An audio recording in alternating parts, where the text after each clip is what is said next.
Pronto, gente. Como é que vocês estão? Estamos aqui iniciando a gravação para quem não puder ver agora, mas puder ver depois. A aula de hoje, gente, será sobre o estado do Ceará durante o período do primeiro reinado e o período regencial, tá bom? E peço a vocês só um instante.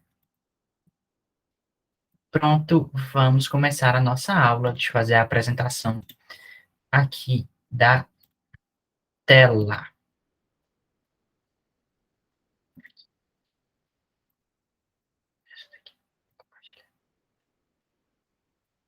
Alguém, por favor, me faria o incrível favor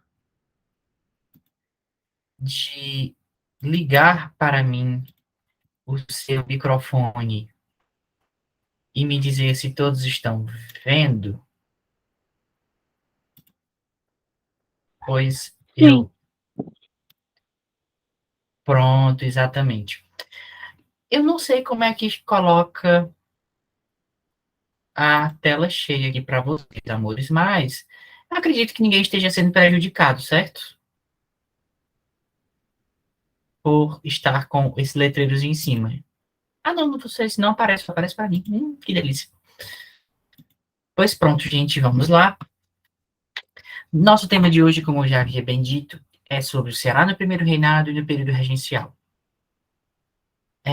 Em primeiro momento, gente, assim como a aula passada eu comecei perguntando quem era na fotografia de Vicente Pinzon, eu vou perguntar para vocês hoje e quero, por favor, a dádiva de ter a interação de cada um de vocês, de saber quem é esse senhor cuja foto está exposta na tela de vocês nesse momento.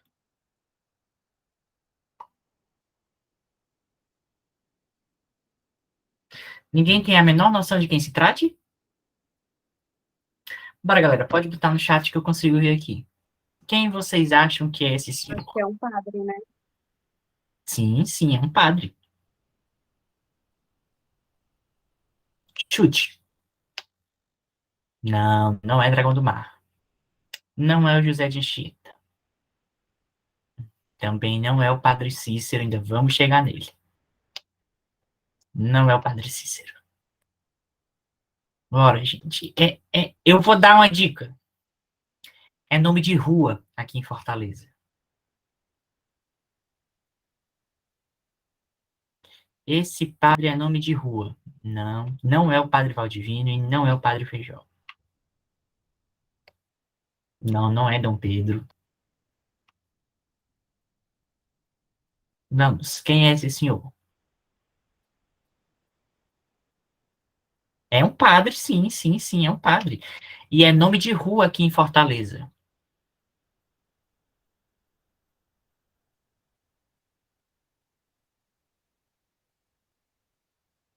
Não é Padre Miguel. Vamos, gente. Não é Tristão Gonçalves, mas hoje faremos de Tristão Gonçalves também. Bora, vocês estão chegando perto. Perto de Tristão Gonçalves, já é perto. Bora, tá perto de Tristão Gonçalves. Bora, ninguém deu um Google ainda. Não pode dar um Google, eu sei que eu não tô vendo você. Pronto. Mororó. Parabéns, minha querida amiga Vitória Ellen. Você ganhou meu apreço, porque eu não tenho nada para dar para vocês, mas ganhou meu apreço. Respondendo corretamente, se trata de Padre Mororó. Renan, quem é Padre Mororó? Essa será uma das respostas que eu pretendo dar para vocês hoje, se tudo convergir da maneira que eu estou imaginando. Em primeiro momento, eu gostaria de explicar um pouquinho para vocês sobre os precedentes da independência no Brasil. Renan, que precedentes são esses? Em primeiro momento, Renan, o que é precedentes? O que diabo é precedentes? Precedentes são coisas anteriores, o que precede, o que vem antes. O que veio antes da independência do Brasil? Em primeiro momento, em primeira análise, nós vamos falar sobre a invasão de Napoleão a Portugal. Renan, o que tem a ver a invasão de Napoleão a Portugal com o primeiro reinado no estado do Ceará, no Brasil, enfim? Gente, o Brasil era colônia de qual país?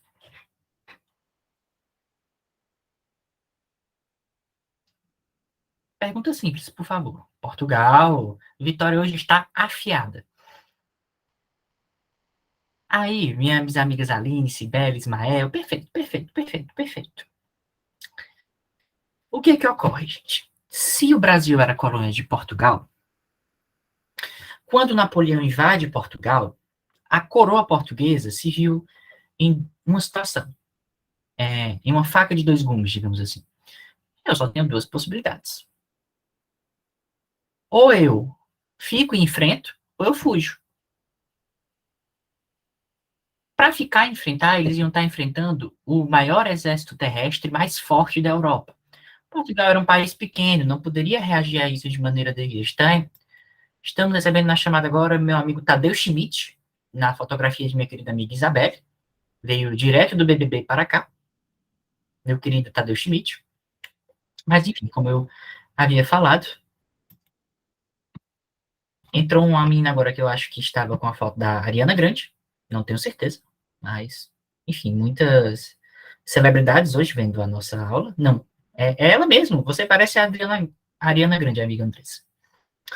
Pois bem, nesse contexto, observa-se que a invasão de Napoleão a Portugal leva Portugal a essa faca de dois gumes, como eu havia citado, e que tanto tinha a possibilidade de fuga quanto a possibilidade de enfrentamento. A possibilidade de enfrentamento praticamente descartada, porque Napoleão era muito forte, Portugal fraco, um país pequeno. Agora, a fuga era uma boa ideia. Os nobres portugueses, a família real portuguesa como um todo, tinha a possibilidade de fugir de Portugal. Agora, se eles fugissem de Portugal, eles iriam para onde? Para um território amigo, para um território talvez até subserviente a Portugal. Esse território seria o quê? Logicamente, a colônia mais rica, mais próspera, mais desenvolvida, mais rica até do que o próprio Portugal. Que colônia é essa? Sim, governante da França. Que, que colônia era essa? A colônia mais rica que Portugal tinha. Qual era?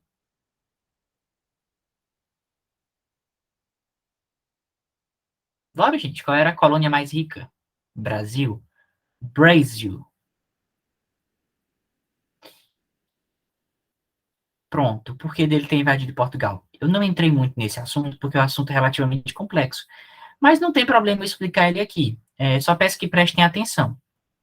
Era Brasil, a colônia mais rica de Portugal.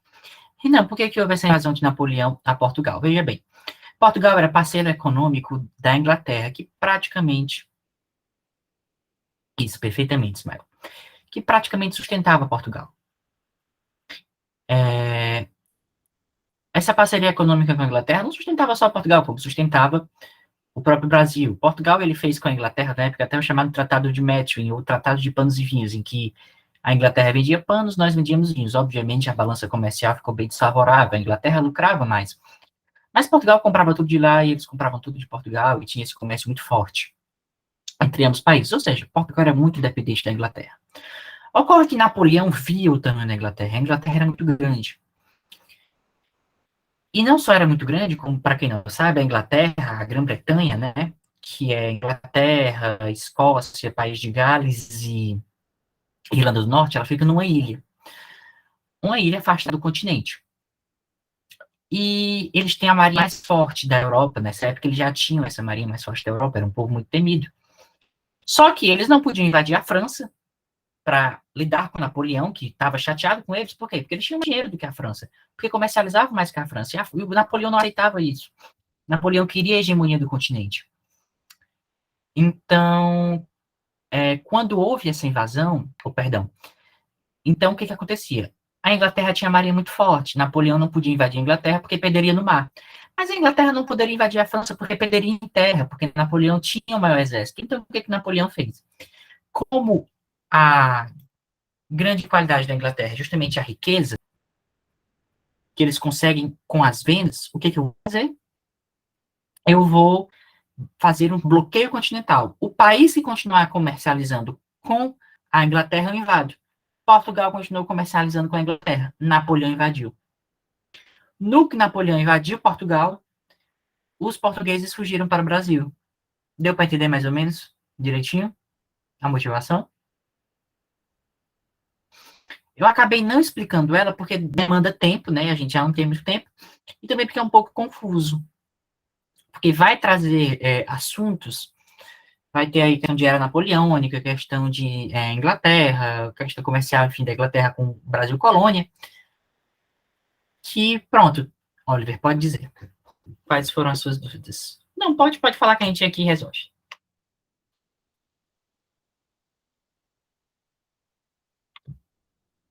Não tem problema, é até bom para os amigos mesmo. Ah, tudo bem, não tem problema. Pois vamos fazer o seguinte, caso ao final de cada aula, a gente, isso não vale só para Oliver, mas para todos, quem tiver dúvidas com relação à aula, dá uma anotadazinha, uma dúvida mais complicada, uma coisa assim que eu preciso passar mais tempo explicando, que eu fico aqui até meia-noite, mas tiro a dúvida de todo mundo, tá bom? Não se preocupem. Agora, Oliver, qualquer coisa, só falar comigo, que eu tiro suas dúvidas, não se preocupe, tá bom? Aí no final da aula pode permanecer aqui. Mas enfim, como eu vinha dizendo para vocês, primeiro presidente da independência foi a invasão de Napoleão a Portugal. O segundo foi a estruturação burocrática do Estado brasileiro, ou seja, Portugal vem para o Brasil fugido de Napoleão, né, que invadiu Portugal. Aí essa corte portuguesa vem toda para cá. Eles precisavam fazer uma estruturação do rei, dos assessores do rei, dos governadores de cada cidade, dos barões, dos que mandavam nisso, dos que mandavam naquilo, do secretário disso, do secretário daquilo. Então, precisava de toda essa estruturação burocrática no Brasil. Essa estruturação, lá na frente, vai ser útil para o Estado brasileiro que vai nascer da independência. Por fim, ao fim do Pacto Colonial. E não, o que era o Pacto Colonial? Era um pacto que o Brasil só poderia comercializar com Portugal e Portugal não, poderia comercializar com todo mundo. Ou seja, se o Brasil produzisse madeira, se o Brasil produzisse café, se o Brasil produzisse açúcar, ele só poderia vender para Portugal, e aí os portugueses é que venderiam para o mundo todo. Acaba esse pacto colonial. Por quê? Porque a Inglaterra e outros países amigos de Portugal, agora Brasil, porque todo mundo que valia a pena em Portugal estava aqui, ela tinha que desembarcar aqui e comercializar diretamente com o Brasil, porque se fosse para Portugal, Napoleão dava um jeito de guerrear com eles. Ou seja, acabava o pacto colonial. Agora o Brasil poderia comercializar com todo mundo. Isso é muito bom para o Brasil, porque enriquece, dá liberdade, traz os ideais de comercialização livre, quer dizer, de livre comércio, enfim, que até então o Brasil não tinha provado, experimentado esse lucro, sabe? Aí o Brasil, ele tem outros fatores que, juntos a esses precedentes, contribuíram para a independência. O Brasil, ele é elevado a Reino Unido de Portugal e Algarves. Algarves, né? A pronúncia. Renan, quem são Algarves? São ilhas que ficam ali, gente, na África, onde que Portugal também colonizou essa ilha. Aí gerou o Reino Unido de Brasil, Portugal e Algarves, né? Muita gente diz, mas o nome correto era Reino Unido de Portugal e Algarves. Nesse sentido, gente, a gente testemunha em primeiro momento a Revolução Pernambucana, de 1917, que pede pela independência do Brasil, o afastamento de Portugal, essa liberação, o encerramento da colonização. O Brasil não é mais colônia, mas continua, de certa forma, submetido a Portugal. E em sentido oposto, a Revolução Liberal do Porto, de 1820, que diz o seguinte, não, Portugal já se restabeleceu, A burguesia portuguesa já tomou novamente o controle, isso em 1820, depois de Napoleão já ir embora de Portugal. Ou seja, Portugal já está toda estabelecida. A família real tem que voltar para cá. O Reino Unido de Portugal, Brasil e Algarves tem que acabar. Por quê? Porque Brasil é uma colônia portuguesa, Portugal voltou ao normal e tem que voltar a ser assim. Brasil volta a ser colônia e Portugal volta a ser metrópole. Aí o que que aconteceram? Houve uma discussão na época, Dom João não queria voltar para Portugal, mas no frigir dos ovos teve que voltar, senão perdia a coroa portuguesa. Dom Pedro I ficou.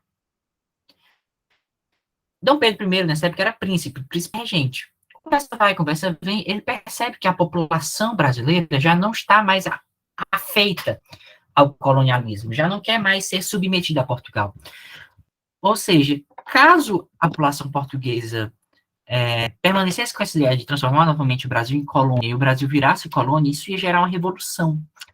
Revolução essa que tardaria em república, ou seja, a dinastia Bragança, que é a dinastia de Dom Pedro, de Dom João, da coroa portuguesa, ia perder o Brasil, ficar só com Portugal, o que era um prejuízo enorme. Além disso, havia um querer popular para que Dom Pedro não voltasse para Portugal junto com a sua família. Afinal, ele tinha ficado aqui como príncipe regente, mas hora ou outra ele tinha que voltar, porque a família real estava toda lá. Aí Dom Pedro, para acalmar esses ânimos, falou o chamado Dia do Fico, né? Ficou marcado na história o Dia do Fico. Se é para o bem de todos e felicidade geral da nação, diga ao povo que fico. E esse Dia do Fico ficou marcado porque depois disso o Brasil começou a agir com pernas próprias. Como assim, Renan? O Brasil começou a enviar diplomatas para fora do país, ou seja, havia diplomata do Brasil no Reino Unido, havia diplomata do Brasil na França, havia diplomata do Brasil na Espanha. Mas espera aí, Renan, não era o Reino Unido? Então era para ser um só diplomata para Portugal, para o Brasil e para as Ilhas de Algarves. Era. Só que isso já é o início da independência brasileira. Por quê? Porque o Brasil começa a ter essa independência de fato em assuntos externos. Começa a nomear seus próprios embaixadores, começa a ter seus próprios parceiros comerciais, coisas do tipo. E isso é só o início para a independência de fato do Brasil, que já estava toda feita. Dom Pedro II foi às margens do Rio Ipiranga e gritou, né, independência ou morte, né? E falou essa célebre frase, né? Eu prefiro essa versão romantizada, pessoalmente, de que a independência foi assim, heróica, do que essas versões por aí, que dizem que Dom Pedro estava com dor de barriga, que dizem que Dom Pedro estava sofrendo muito, enfim. Aí ele soltou essa frase: já raiou a liberdade no horizonte do Brasil, fazendo referência à independência. Tá bom? Gente, vocês têm alguma dúvida até aqui? Pode falar, pode ficar à vontade. Pode falar, Vitória.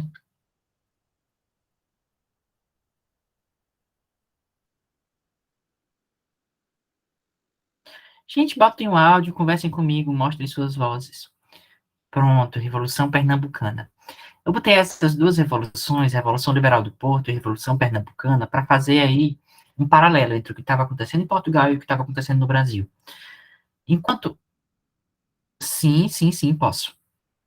Enquanto a Revolução Pernambucana de 1817, eu não botei o ano aí, mas podem anotar, foi a revolução que queria que o Brasil se tornasse independente de Portugal, que queria que o Brasil não tivesse mais laços com Portugal, que queria que o Brasil fosse uma república. A Revolução Liberal do Porto, o que ela queria? Ela queria que a Revolução Liberal do Porto ocorria em Portugal, a Revolução Pernambucana ocorreu no Brasil. A Revolução Liberal do Porto, de 1820, ela queria a volta da família real que estava no Brasil, queria que o Brasil voltasse a ser colônia e que Portugal voltasse a ser o centro do governo. Uma nova Constituição também, enfim, pedia diversas coisas que submeteriam o Brasil a Portugal. E isso virou um conflito muito grande entre os dois. E nesse sentido, o que aconteceu? Dom Pedro raciocinou e pensou: olha, aqui o pessoal do Brasil disse que se tiver que voltar a ser subserviente a Portugal, eles preferem a República. Para não virar república, o que, que eu vou fazer? Eu vou dizer que o Brasil é independente, mas eu vou ser o monarca, o rei do Brasil. No que eu me torno o rei do Brasil, o imperador do Brasil, no que eu me torno o imperador do Brasil, eu acabo com qualquer clamor de república, que é o quê? Eleições. Basicamente é isso, democracia. Não, para ninguém pensar nisso, eu vou declarar a independência. Ou seja, rolou um meio termo aí entre a Revolução Pernambucana e a Revolução Liberal do Porto. Mas elas são importantes para ilustrar como os quereres daquela época eles eram mistos, eles eram diferenciados. Vocês entenderam?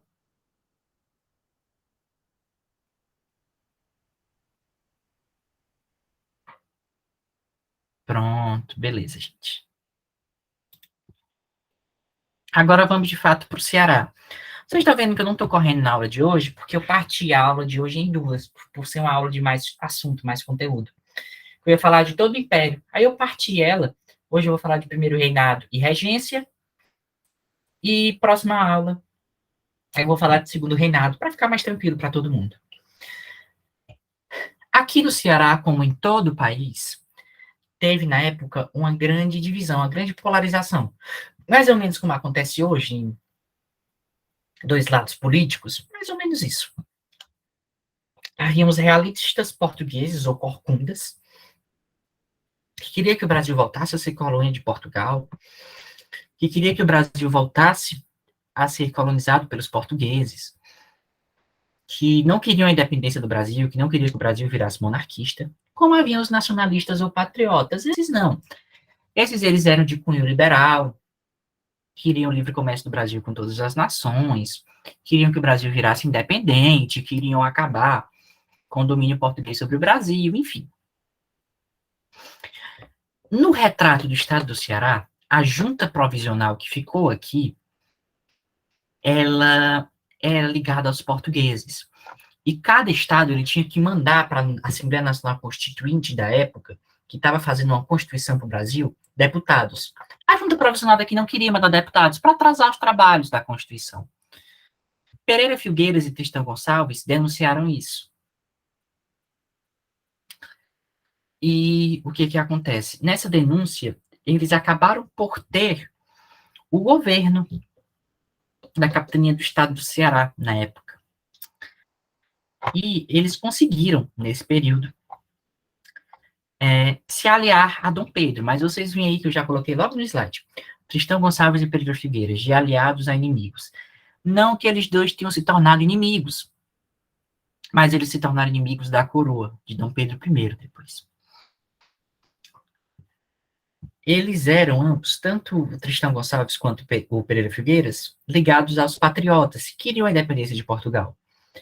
Aí, por isso que eles se aproximaram nesse primeiro momento de Dom Pedro e derrubaram essa junta profissional, que é provisional, né, que é provisória hoje. Né, eu achava até o nome mais fácil se fosse provisória, mas, enfim, era provisional, que governava o Estado. Né, eles derrubaram por conta disso. Guerras da independência. Guerras para a independência. Repeti aí duas vezes o é. Não gosto, gente, eu odeio erros ortográficos. Percebo logo de cara. Aí, quando eu erro nos meus slides, eu fico bastante chateado, porque para mim é falta de cuidado. Então, perdão pelos erros. Haverá um ou outro porque eu faço esses slides. E, enfim, é muita coisa para revisar. Mas, como eu havia dito, ao contrário do que se pensa, não houveram somente questões políticas a serem resolvidas na independência. Ou seja, não foi só uma questão de ajuntamento, de conversa para cá, conversa para lá, o Brasil está independente.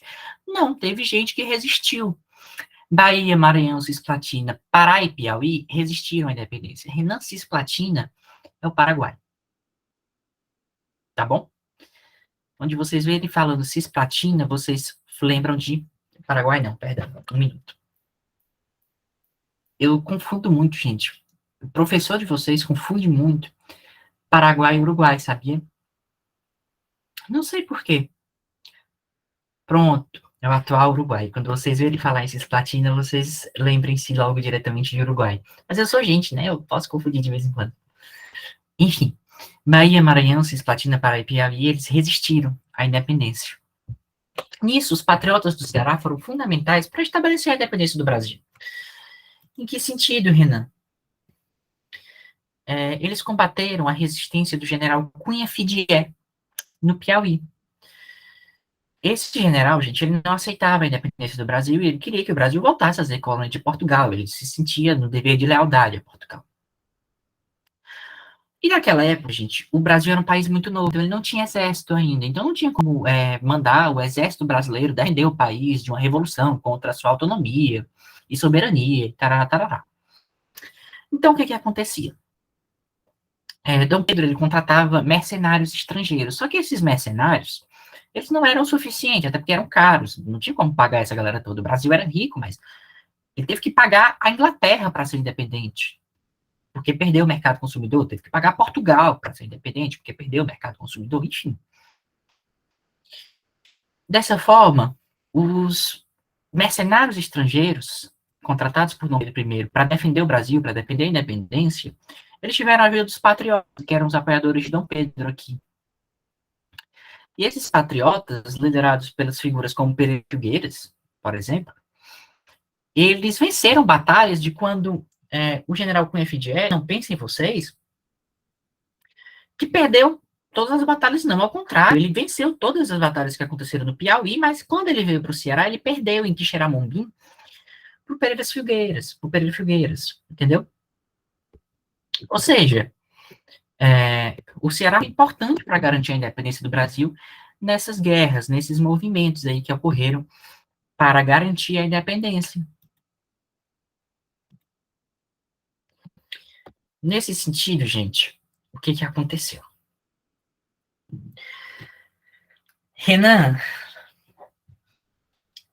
qual a parte mais importante da aula de hoje? Essa é a parte mais importante da aula de hoje. Por favor, prestem atenção. Estão todos prestando atenção? Respondam sim no chat, levanta coisinha aí, levanta reação. Pronto. Pronto, gente. Pronto, perfeito. Essa é a parte mais importante da aula de hoje. Tá bom? Por que que essa é a parte mais importante da aula de hoje, gente? Porque nós vamos falar do evento mais famoso de resistência a Dom Pedro I na sua escalada ao poder no primeiro reinado. Que movimento foi esse, Renan? Foi a chamada Confederação do Equador. Em primeiro momento, por que era chamada Confederação do Equador? Porque todos os países, gente, eles estavam ali na linha do Equador, que é uma linhazinha que tem um pouquinho acima do Ceará, mais ou menos ali no Piauí, que divide o mundo ao meio. Essa linha do Equador, ela é muito próxima de países tropicais, de regiões tropicais, tanto é que se associa a linha do Equador a regiões quentes. Então, chamou-se a Confederação do Equador porque os estados brasileiros que estavam próximos à linha do Equador participavam desse movimento revolucionário.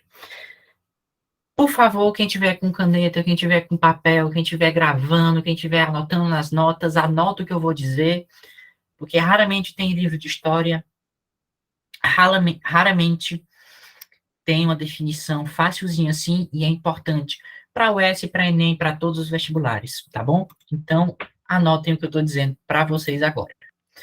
Aqui vocês percebem que eu botei Dom Pedro I outorga a Constituição de 1824 e cria o poder moderador, retirando popularidade entre os liberais. Vamos dissecar esta frase. Dom Pedro I, todo mundo sabe quem é, imperador do Brasil. Outorga. Renan, o que é outorga?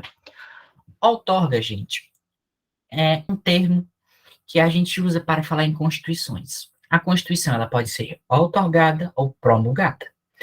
No Brasil, nós tivemos constituições outorgadas e constituições promulgadas.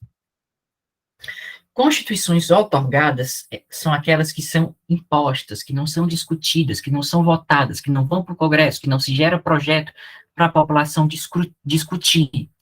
É uma Constituição que é imposta. A Constituição promulgada, não. É uma Constituição discutida, é uma Constituição votada, é uma Constituição que o Legislativo fez. Portanto, a Constituição que é promulgada é uma Constituição democrática. Entenderam? Quando Dom Pedro I outorga a Constituição de 1824, ele está impondo uma Constituição para o Brasil. Essa Constituição não foi votada. Teve um projeto constitucional anterior a esse, que estabelecia, dentre outras coisas, que não haveria nenhuma gerência por parte de Dom Pedro I sobre o Estado, que portugueses não poderiam assumir cargos públicos, ou seja, ela era anti-lusitana, contra Portugal. Mas essa Constituição foi rasgada por Dom Pedro I, que pegou os constituintes, né, os deputados da época, trancafiou.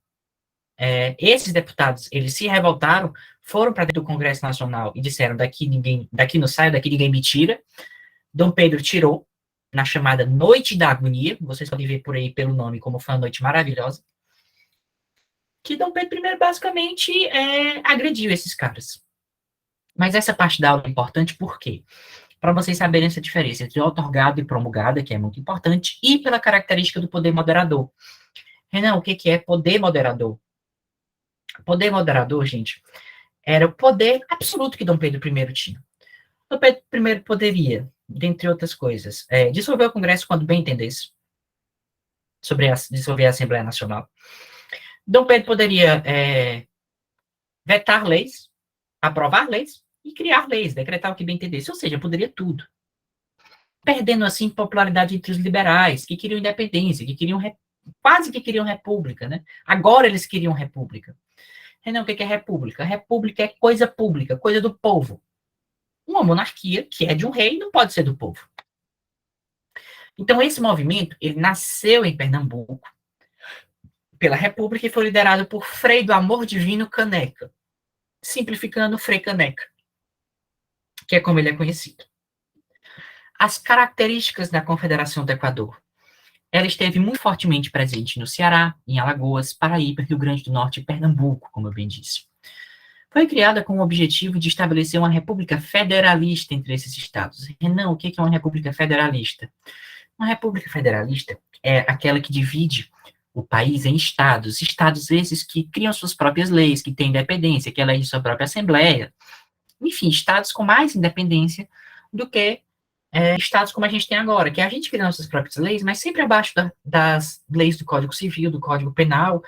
Nos estados de federação, não. A gente cria nossas leis criminais. Se eu quiser dizer que, por exemplo, andar depois das 10 horas da noite na rua é crime, o Estado poderia aprovar essa lei na federação, certo? Hoje, no que a gente vive no Brasil, que é confederação, não pode. Então, a Confederação do Equador no Ceará, que é nosso principal objetivo. Em princípio, ela foi liderada pelos chamados patriotas. Ainda mais os patriotas não apoiavam Dom Pedro? Sim, quando Dom Pedro queria a independência, quando Dom Pedro queria um Brasil independente. A partir do momento em que Dom Pedro ele passa a ser autoritário, que ele passa a impor as coisas, os patriotas deixam de apoiá-lo.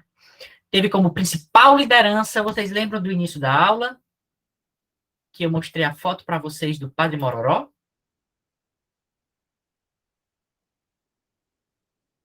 Pronto. Porque a Constituição de 1824 dá mais autonomia ao Brasil? Porque ela é a primeira Constituição que o Brasil é independente. As constituições anteriores, o Brasil não era independente, o Brasil era subserviente a Portugal. Então, pelo Brasil ser subserviente a Portugal nas constituições anteriores, a gente percebe exatamente, a gente pertence essa independência maior agora, mesmo sendo a Constituição autoritária, poder moderador, enfim, essa independência ela é maior agora. Então, nisso o que ocorre? Pedro é destronado, ou seja, aqui no Ceará, nesses estados todos que eu citei, Dom Pedro já não era mais o rei, já não era mais o imperador. E a dinastia de Bragança, que Dom Pedro representava, encerrada. Renan, o que é uma dinastia? Dom Pedro teve um filho, Dom Pedro II, e passa diretamente para ele. Dom Pedro II, se continuasse no poder, entregaria para a princesa Isabel, que entregaria para os seus filhos. Isso é uma dinastia. Vai passando de um para o outro, uma dinastia. Portanto, Junto a Quixeramobim, aderem outras cidades, como Aracati, Aquiraz, Crato e Icó. E outros apoiadores que antes apoiavam Dom Pedro, como Pereira Filgueiras, Tristão Gonçalves e José Martiniano de Alencar, aderem à revolta. Guardem esse nome, José Martiniano de Alencar. Ele está presente em todo o Império no estado do Ceará, figura importantíssima. Renan, ele é parente do José Alencar, escritor? É, mas é ele? Não, não é o José Alencar. É parente. Ele é padre. É, também conhecido, vocês vão encontrar, pode encontrar na prova da UES, pode encontrar na literatura que vocês forem ler, o nome dele como Padre Alencar. Enfim, nisso, Pereira Figueiredo, Tritão Gonçalves, José Machiano de Alencar, que eram anteriormente, como eu já havia citado, apoiadores de Dom Pedro, aderem a essa revolta, aderem à Confederação do Equador. E tentam destituir o presidente da província, né? Na verdade, eles conseguem, Pedro José da Costa Barros. Galera, esse povo aí todinho é nome de rua. Pereira Figueiras é nome de rua, Tristão Gonçalves é nome de rua, Padre Mororó é nome de rua, e Costa Barros é nome de rua também. Todo mundo aí é nome de rua. Vocês, se vocês forem atrás, vocês vão pensar, eu já andei na rua Costa Barros, eu já andei no Tristão Gonçalves, eu já andei na Padre Mororó, eu já andei na Pereira Figueiras. Andou, porque é tudo nome de rua. E é tudo daí. Nessa época, o Ceará ele vivia grave crise econômica. O que significa, por exemplo, que famílias ricas, como a família Alencar, que era riquíssima no Cariri, que tinha como representantes não só José Martiniano de Alencar, mas a Bárbara Alencar. Tem uma história sobre a Bárbara de Alencar, que é avó de José Alencar, de que ela, gente, tinha ficado presa em territórios ali quase que subterrâneos do forte que tem em frente à Catedral de Fortaleza, tem o forte Nossa Senhora da Assunção, na aula anterior eu falei dele, que era Forte Chonebok, enfim. Eu visitei, faz muito tempo, o local em que ela teria, em tese, ficado presa. E é um local insalubre, ou seja, a gente pode ver aí que é uma mulher, né, que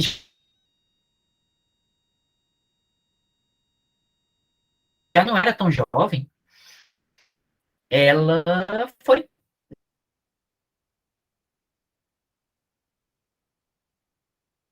duramente tratada, né, nessa época. Desse sentido, gente,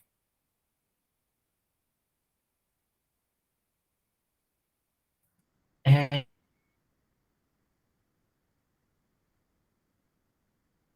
houve,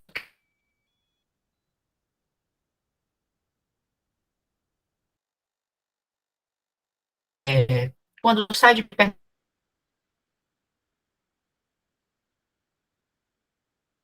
Pernambuco, que era o epicentro da aula que eu falava sobre quem é que apoia Dom Pedro, quem é que não apoia Dom Pedro, pois é, vocês lembram que os patriotas apoiam Dom Pedro e agora estão para ele? Então, os corcundas, que eram contra Dom Pedro, agora apoiam ele. Isso gera enfriamentos sanitários entre os corcundas e os patriotas do Estado.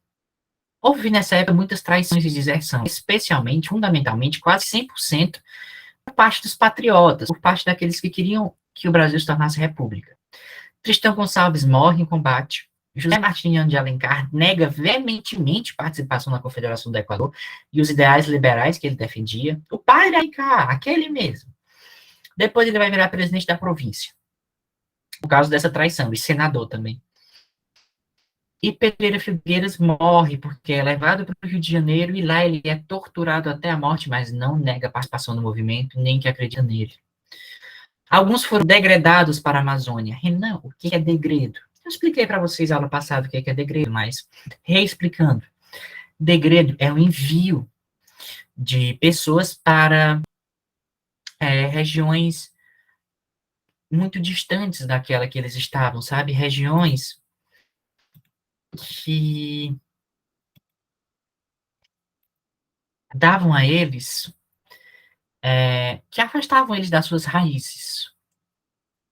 Foram mortos por fuzilamento na Praça do Passeio Público de Fortaleza o padre Mororó, que eu já tinha dito, Azevedo Bolão, Pessoa Anta, Carapinima e Francisco Miguel de Pereira e Biapina. Em tudo nome de rua também. Padre Mororó, Rua Padre Mororó, Rua Azevedo Bolão, a Rua do Ordões, Avenida Pessoa Anta, no centro. Carapinima, aquela do lado do Benfica. Francisco Ibiapina, não sei, mas eu acho que é nome de rua também.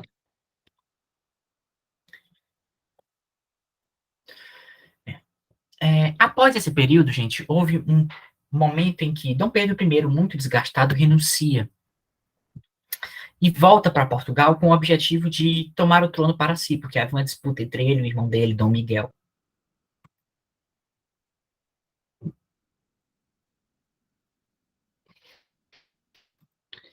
certo? Nesse sentido, no período em que Dom Pedro I renuncia e o filho dele, Dom Pedro II, é muito novo, tem 5 anos para assumir, é, a ala moderada volta ao governo no Ceará. Aqueles patriotas, sabe? E eles perseguem os corcundas. O José Martiniano de Alencar, embora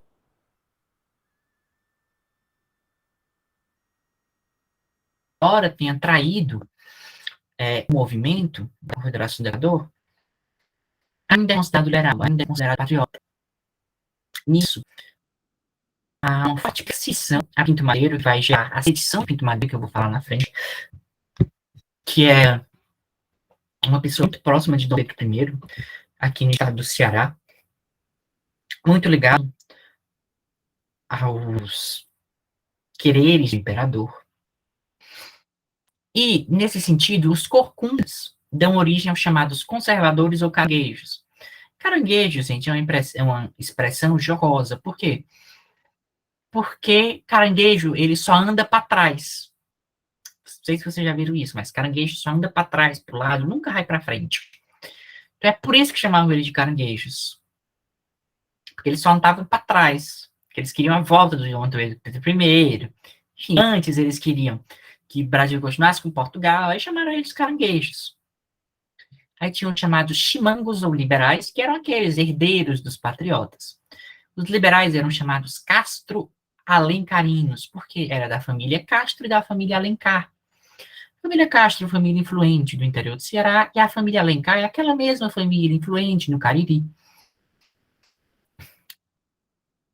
que tinha Bárbara de Alencar, José Martins de Alencar, e depois o José de Alencar escritor.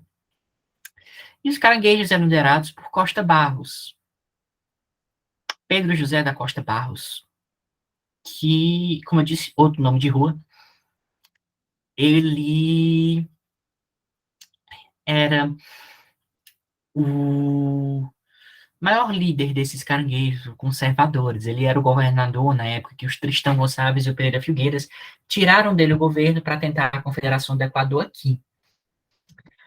Enfim, ambos os grupos políticos dividiram o governo por um tempo. Até 1837 ficou com os liberais, na figura de José Martins de Alencar, depois voltou para os caranguejos, né, os conservadores. Há, portanto, a chamada sedição de Pinto Madeira. Pinto Madeira era um ex-comandante de armas que tinha muita influência na corte de Dom Pedro I. Ele era o comandante de armas do Cariri, que era a região mais rica do Ceará e mais influente nacionalmente na época. Com a perca de prestígio com a saída de Dom Pedro I, ele resolve se revoltar. Ele passa a ser muito perseguido, passa a não ter seus valores e quereres atendidos, e ele pega em armas para defender seus ideais. Ele tem o apoio do padre Antônio Manuel de Souza, que dá áreas religiosas aos conflitos. As pessoas que apoiavam ele, os sertanejos, não tinham armas para enfrentar essa galera, né, esse povo, enfim, do governo atual. E ele disse o seguinte: olha, gente, é o seguinte, não tem problema. Padre, vem aqui, mas os pau e as pedras que esse povo tá andando e tal. E deu certo. Teve umas 2, 3 batalhas que eles ainda ganharam, só com pau e pedra, enfim, sem arma. Ele ataca o Crato num desses, um desses momentos de revolta dele. E morre, portanto, José Pinto Cidade, que era uma pessoa muito rica na época. Não, mas Pinto Madeira se revoltou só porque quis? Não, gente, ele havia perdido prestígio, ele estava sendo malquisto, os quereres dele já não estavam sendo realizados. E ele esperava, de certa forma, mostrar influência com isso, até mesmo tomar aquele pedaço daquela região para si. Enfim, com a morte de José Pinto Cidade, o governo federal passa a intervir. Que fique claro que o Pinto Madeira era rival de José Martins de Alencar. que era governador do estado da época e tinha muita influência no Cariri. Então, o que que acontecia? Ele pegava o Pinto Madeira e dizia, esse cara aqui é um doido. O governo federal, vamos intervir. O governo federal, apoiando José Martins de Alencar, que era o governador da época, intervém. Nisso, Pinto Madeira, ele é mandado para a capital para pagar pelos seus crimes. Mas, em dado momento, quando José Martins de Alencar toma para si o poder do Estado de vez, manda trazer o Pinto Madeira de volta para cá, e ele é condenado à morte. E o José Martins de Alencar mata o Pinto Madeira. Gente, assim a gente termina o período regencial e chega mais ou menos na metade do assunto do Império Brasileiro, tá bom? Sobra apenas para aproximar o segundo reinado. Gisele, espero que essa sua mãozinha levantada não seja dúvida até agora. É dúvida? Gisele. Gisele. Gisele. Gisele, mulher. Gisele, mulher, me responde. Gisele foi beber água. Ah, não, tá aí a Gisele. Pronto, pronto. Gente, dúvidas? Qualquer dúvida. Renan, tô em dúvida. Eu tô em dúvida do jeito que tu gravou a aula, eu tô em dúvida da tua explicação, tô em dúvida do teu cabelo desarrumado. Qual é a dúvida? Nenhuma dúvida. Pode falar. Nenhuma dúvida? Não creio. Se não tem dúvida, eu não tava prestando atenção. Bora, qual é a dúvida?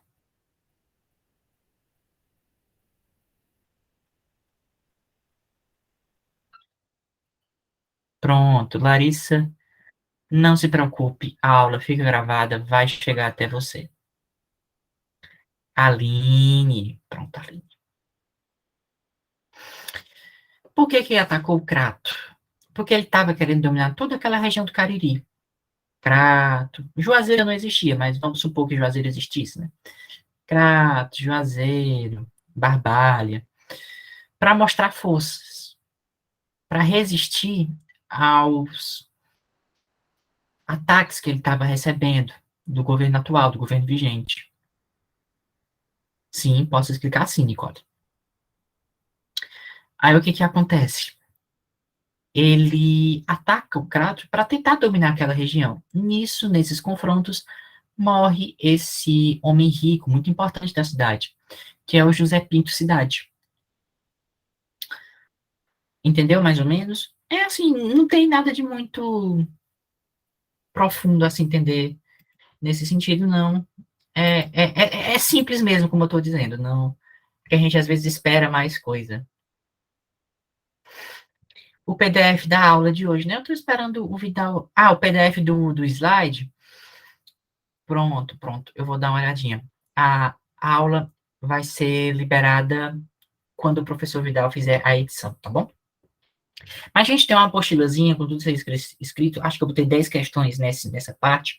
O professor Vidal vai enviar para vocês. Aí, deixa eu só ver quem foi que me pediu para reexplicar a Confederação do Equador. Foi a Nicole. Pronto, Nicole. Estou explicando aqui.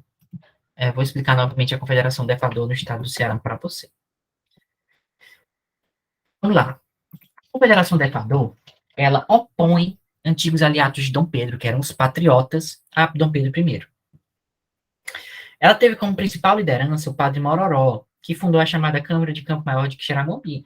Ele era uma pessoa muito influente, ele era um cara muito querido, ele acabou se tornando a liderança desse movimento. Essa é a parte mais importante da aula de hoje, viu? Eles declaram que Dom Pedro foi destronado e não é mais rei, não só do Ceará, mas de todos aqueles estados que eu disse que aderiram, e a dinastia de Bragança é encerrada, aqui no estado, em tese. Outras cidades vão acabar aderindo, como Aracati, Crato, Queirais e Icó. Lembrando que a primeira cidade a aderir foi Quixeramobim, que era a cidade do padre Mororó. Tá aí. Junto a isso, outros patriotas históricos, como Pedro Figueiras, Tristão Gonçalves, José Martinha de Alencar, eles acabam aderindo a essa revolta em prol da Confederação do Equador e contra Dom Pedro, por causa dos arroubos autoritários de Dom Pedro. E eles destituem o presidente da província, que é o Pedro José da Costa Barros, que apoiava Dom Pedro. Até aí tudo tranquilo. A parte que eu acho mais importante mesmo é agora. por que essa insatisfação tão grande com Dom Pedro? O Ceará tinha uma grande crise econômica e explica muito participações de famílias ricas, como a família Alencar, na Confederação do Equador. Havia muita violência para reprimir isso. Aí eu trouxe como exemplo o fuzilamento do Frei Caneca em Pernambuco, mas aqui no Ceará, lá embaixo, se você ver aí no slide, também tem exemplos muito semelhantes. Quando eles acabam de dominar Pernambuco, que era o epicentro da crise, eles vão invadir o Ceará. E são apoiados pelos corcundas, que lá no início da aula eu disse que eram contra Dom Pedro, declarar a independência do Brasil, que era a favor do Brasil ser colônia. Mas, enfim, isso gera enfrentamentos sanguinários. Como Dom Pedro tinha muito poder, tinha o apoio dos corcundas, os patriotas se viram acuados e muitos deles traíram o movimento ou desertaram. Tristão Gonçalves morre fuzilado em combate. José Martiniano de Alencar é levado para a Bahia preso. Chegando lá, nega tudo, nega seus ideais e é liberado, é solto, jura perdão e lealdade a Dom Pedro I. Pereira Filgueiras morre em tortura por não negar a sua participação no conflito, nem que acredita nele. Alguns foram, outros do movimento, degradados para a Amazônia. E não o que é degradados? Expulsos do Ceará. Foram para a Amazônia. E outros foram mortos de fuzilamento. Na Praça do Passeio Público, que tem lá no centro, que hoje o pessoal almoça e tal, pois é. Padre Mororó, Azevedo Bolão, Pessoa Anta, Carapinime, Francisco Miguel de Pereira e Biapina, Francisco Biapina. Todos esses aí foram fuzilados. E aí hoje todos viraram nome de rua, como eu já havia citado. Permanece a dúvida, Nicole?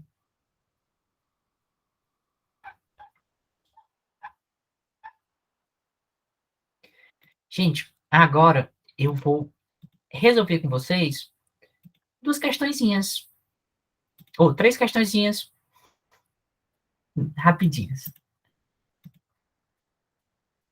Pronto, a questãozinha da UFC sobre a Revolução de 1832, né, que é a sedição de Pito Madeira.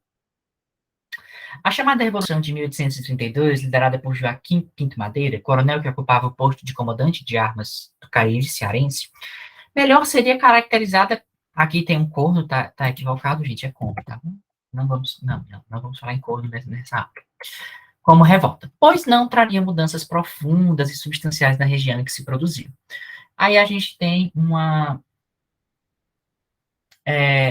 um dualismo entre os conceitos de revolução e revolta.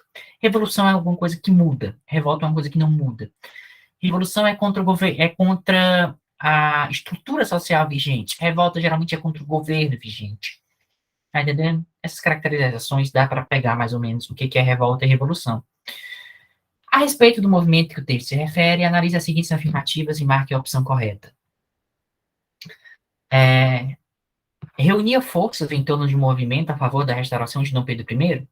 Sim, reunia. Caracterizava-se por sua feição liberal e semelhança dos movimentos de 1817 e 1824? Não. 1817 foi a Revolução Pernambucana, que queria a República. Em 1824, a Confederação do Equador, que queria a República também. Ele, ao contrário, queria que Dom Pedro I voltasse. Queria mais autoritarismo. Então, pretendia tão somente alterar a fase política do país com a proclamação da República? Não queria a proclamação da República. Concorreu para a sua eclosão à rivalidade política entre os coronéis do Crato e Jardim, que disputavam o domínio político do Cariri? Sim. Pinto Madeira de Jardim. José Pinto Cidade, José Martiniano de Alencar, do Crato. Não deixei isso claro, mas é importante também. Item correto, gente, é o item A. Tá bom?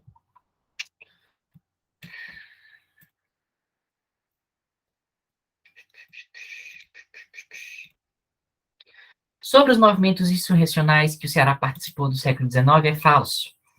A Revolução de 1817 tinha caráter emancipacionista e republicano, sendo comandado pela família Alencar. Líderes da facção liberal local? Não. Quer dizer, sim, os Alencar, como sempre revolucionários, liderava a facção liberal local justamente por questões financeiras. Mas isso aqui, gente, não se preocupem, não foi assunto da nossa aula.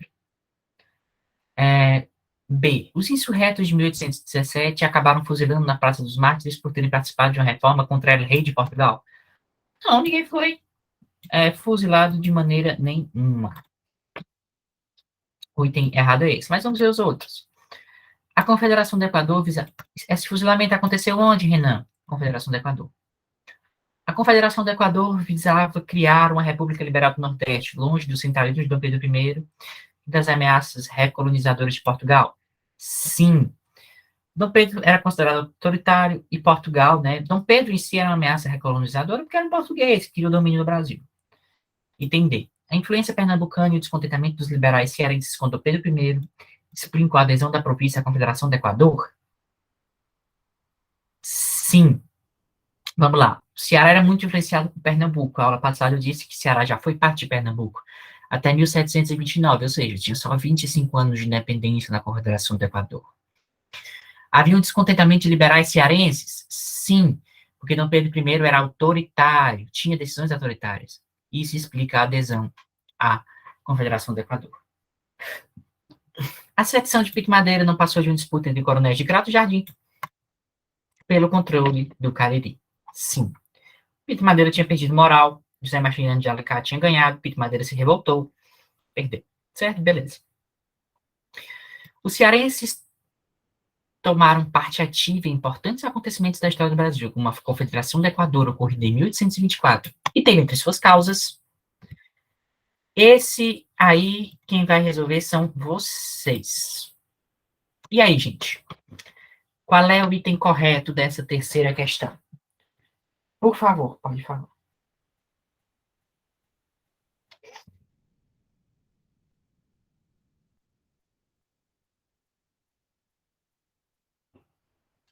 Ora, quero respostas. Ainda tem alguém aí? Vamos, apareçam. Ainda tem alguém aí? Oi, oi, oi. Pronto, Andressa. Você está solitária aqui? Tem mais alguém? Vitória, Marina. Pronto, Aline. Gostei do engajamento. Sara, perfeito.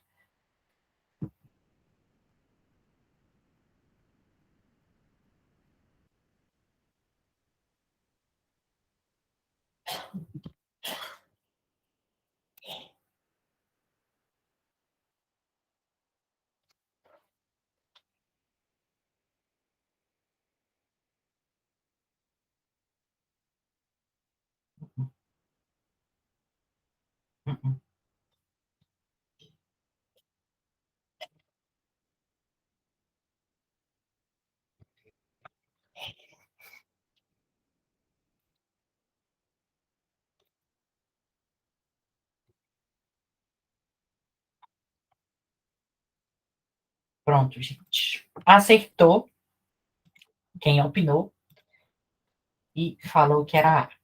Vamos lá, né? Vamos descobrir por quê. As frustrações liberais diante da dissolução da Constituinte, a reposição da Constituição de 1824, agravada pela nomeação de Paz Barreto a presidente de Pernambuco. Vamos lá. Frustrações liberais diante da dissolução da Constituinte. Falei isso para vocês, gente. A Constituinte foi dissolvida depois da chamada Noite da Agonia, em que Dom Pedro prendeu e torturou os constituintes. A Constituição de 1824 foi imposta ou outorgada, a mesma coisa. E a nomeação de Paz Barreto a presidente de Pernambuco, não falei nessa aula, por se tratar de um assunto mais relacionado à história do Brasil e não à história do Ceará. Mas percebe-se claramente que foi uma nomeação por parte do imperador, então chega-se a concluir isso, certo? Acredito que foi isso que as meninas tenham feito. Sendo a correta. Renan, por que o item C, que eu vi aí que teve quem falasse, estava equivocado? Porque, gente, era 1824, não se falava em questão sucessória ainda. Questão sucessória só quando Dom Pedro abdica, lá em 1831. Tá bom?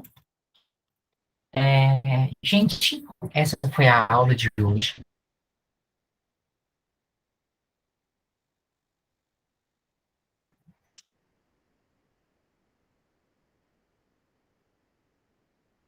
Vou novamente descobrir como parar de gravar, porque eu esqueci.